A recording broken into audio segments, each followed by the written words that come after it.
equipment has two lives: economic life and physical life.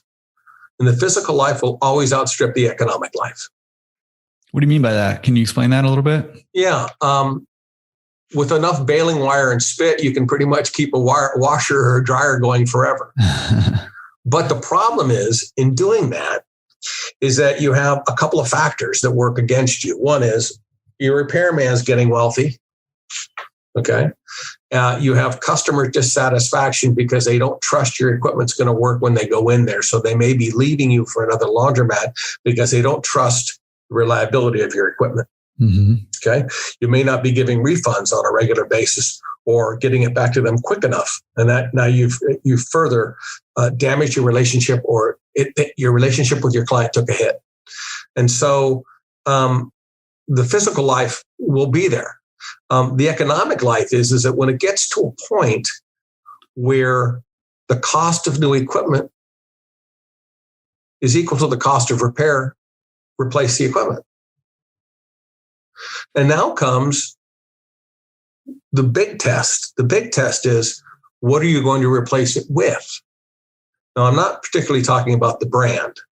I'm talking about, if you surveyed your competition and you know what your turns per day are, you're going to change the mix of your laundromat based on what your client's needs are. And you may no longer have 15 or 20 top loaders. You may have 5. And you may go from 12 30-pounders to 20 30-pounders based on competition, based on what your client's needs are, based on your turns per day. But the goal here is to make sure that at what point in time do I change my equipment out? It's where the costs, along with the lost revenue, you can replace it for the cost of new equipment. And that's when you replace new equipment. That's not talking about any of the depreciation or any other benefits you get from replacing equipment. Mm-hmm. So replacing equipment isn't just, oh my gosh, I got to replace the equipment. It's a thoughtful process that says, what's going on? How much am I spending every month for repairs? How much am I spending every month for labor? And then what will be the cost of new equipment if I replaced it? And then what do I replace it with based on the statistics and based on this data?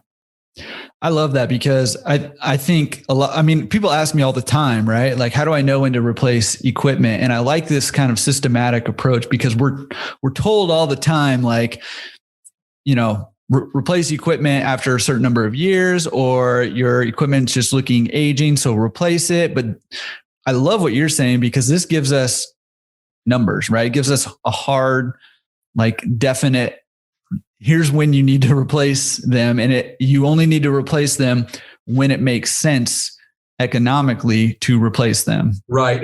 Numbers don't lie, people do.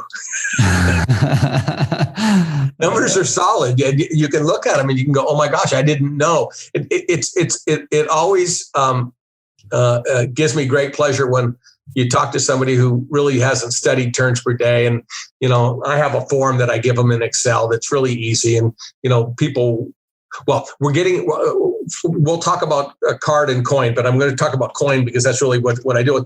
They basically weigh it and then they just give you the amount. And I have a form that actually takes the amount and converts it to dollars and divide by the machines, divide by the number of days, divide by the event price, and there's your turns per day. Mm-hmm. And so they get kind of giddy when they finally get to see that. They go, oh, I never knew that.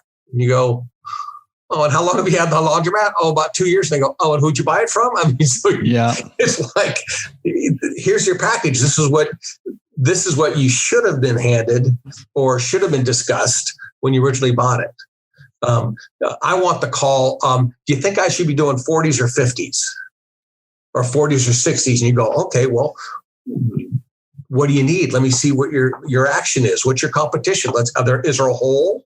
I remember doing a store in out in the Riverside area, and we did a survey of the area, and I found that when we did the survey, the area was void of 60-pounders. I mean, basically, out of 4 laundromats, there was 8 60-pounders.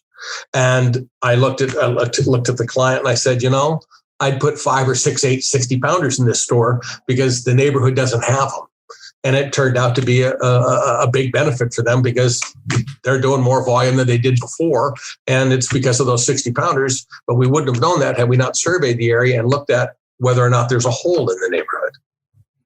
Plus, it gives you the chance to go and see what your competitors are doing and why they're doing what they're doing.